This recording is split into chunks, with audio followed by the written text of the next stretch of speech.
সাব্রুম মহকুমার কলাছড়ায় সামাজিকভাবে বিয়ের 15 দিনের মাথায় স্বামী স্ত্রীর রহস্যজনক মৃত্যুকে ঘিরে চাঞ্চল্য ছড়িয়েছে। মৃত আশিস দাস ও প্রমিলা ত্রিপুরাকে রাতে বেধড়ক মারধর করে প্রমিলার পরিবারের লোকজন। এমন অভিযোগ আশিসের পরিবারের। মারধরের পর ঘরের দরজা বন্ধ করে দেয় যুগল। পরে অসুস্থ অবস্থায় হাসপাতালে নিয়ে গেলে দুজনকে মৃত ঘোষণা করা হয়। সামাজিক বিয়ের মাত্র 15 দিনের মাথায় স্বামী স্ত্রীর রহস্যজনক মৃত্যুতে চাঞ্চল্য ছড়িয়েছে শান্তিরবাজার মহকুমার কলাছড়া এলাকায়। মৃতরা হলেন আশিস দাস ও তার স্ত্রী প্রমিলা ত্রিপুরা। জানা গেছে প্রায় 7 বছর আগে তাদের বিয়ে হলেও সম্প্রতি সামাজিক রীতিনীতি মেনে উভয় পরিবার মেনে নেয় এই সম্পর্ক। 15 দিন আগে সামাজিকভাবে বিয়ে সম্পন্ন হয়। ঘটনার বিবরণী জানা যায়, মঙ্গলবার রাতে প্রমিলা ত্রিপুরার পরিবারের কয়েকজন সদস্য আশিস দাসের বাড়িতে এসে দুজনকে বেধড়ক মারধর করে বলে অভিযোগ।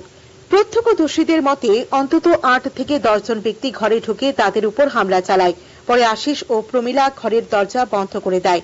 কিছুক্ষণ পর উভয়ই সুস্থ হয়ে পড়েন।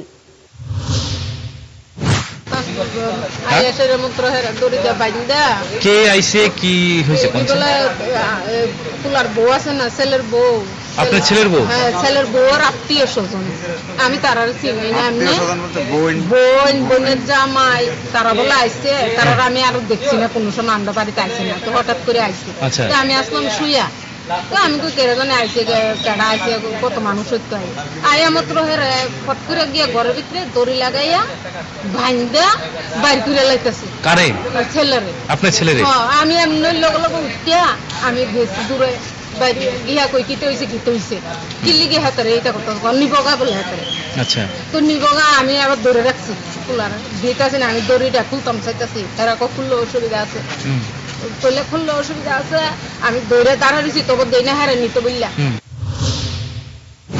তাদের দ্রুত স্থানীয় হাসপাতালে নিয়ে যাওয়া হলে অবস্থা সংকটজনক হওয়ায় শান্তিরবাজার জেলা হাসপাতালে রেফার করা হয়। সেখানে চিকিৎসকরা দুজনকে মৃত বলে ঘোষণা করেন। আশিস দাসের পরিবারের অভিযোগ, প্রমিলার পরিবারের সদস্যদের হামলার জেরেই এই মর্মান্তিক মৃত্যু। তারা ঘটনা নিরপেক্ষ তদন্ত ও দোষীদের কঠোর শাস্তির দাবি জানান।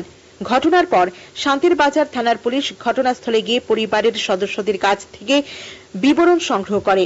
পুলিশ জানিয়েছে ঘটনার তদন্ত শুরু হয়েছে এবং মৃত্যুর সঠিক কারণ জানতে ময়না তদন্তের রিপোর্টের অপেক্ষা করা হচ্ছে। ময়না তদন্ত শেষে মৃতদেহ দুটি পরিবারের হাতে তুলে দেওয়া হয়। এই হৃদয় বিদারক ও রহস্যজনক ঘটনার পর পুরো কলাছড়া এলাকায় শোক ও উদ্বেগের ছায়া নেমে এসেছে। Bureau report, headlines Tripura national.